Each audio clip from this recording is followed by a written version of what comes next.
décrocher leur billet. C'est le cas du double français de tennis, Pierre-Hugues Herbert et Nicolas Mahut. On les a suivis la semaine dernière au tournoi de Monte-Carlo. Et derrière leurs espoirs de succès, il y a le rêve olympique. Fred Rouillet avec Stéphane Batti.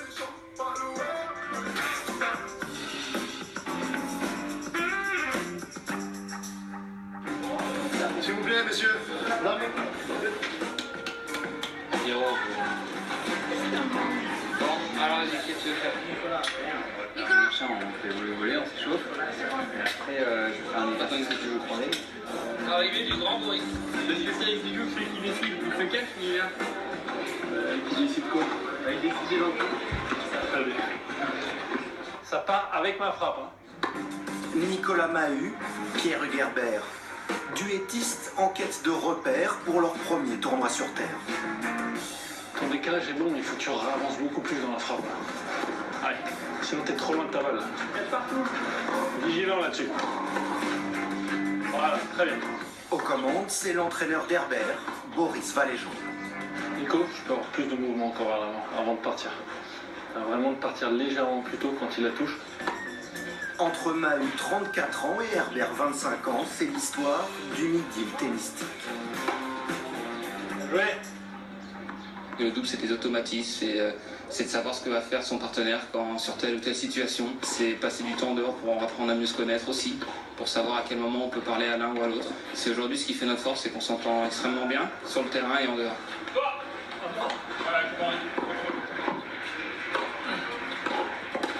Il m'a pris un peu sous son aile il y a 1 an et demi de ça. On a travaillé, on bossait ensemble, il m'a porté, il me conseille. Voilà, il y a vraiment une alchimie qui se forme.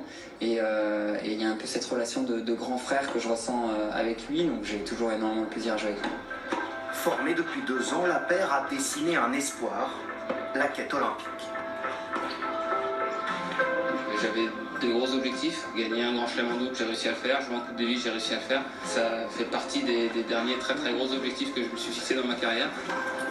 C'est un peu la super coupe du monde de tous les sports rassemblés à un seul endroit, donc c'est extraordinaire et on a forcément envie d'y aller et de ramener une médaille. Non, Gilles, t'exagères. On s'était dit qu'il y aurait du retard, donc on allait pouvoir faire des trucs en plus. Et là, t'es pile poil à l'heure. J'ai pas envie de jouer l'heure, moi, vas-y, moi, ça va. Nico Nicolas dis bonjour à la caméra. Il aime bien. Chaque match est un pas vers Rio. Car seule une place dans le top 10 mondial du double leur garantit un ticket pour les Jeux.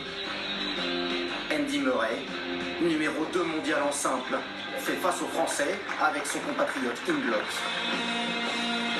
Une équipe qu'Herbert et Mahut pourraient bien retrouver au Brésil cet été.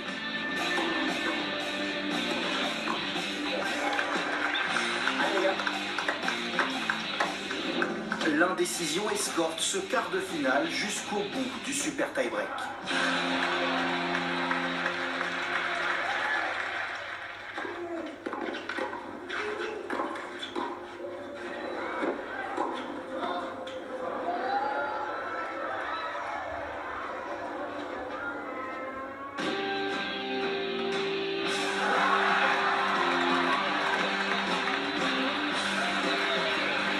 Bien battu, on est resté ensemble quoi qu'il arrive, même quand j'étais un peu dans le dur fin du second et on a trouvé, voilà, il y a la confiance et c'est sûr que là on s'en sort, c'est géant.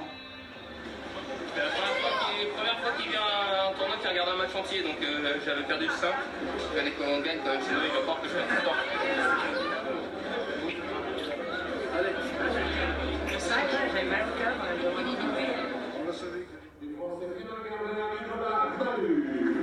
Le double français étire sa route et son hégémonie jusqu'en finale. Déjà titré en Masters 1000 à Indian Wells puis Miami, Herbert et Mahut sont à cet instant à 1 point d'un triplé éclatant.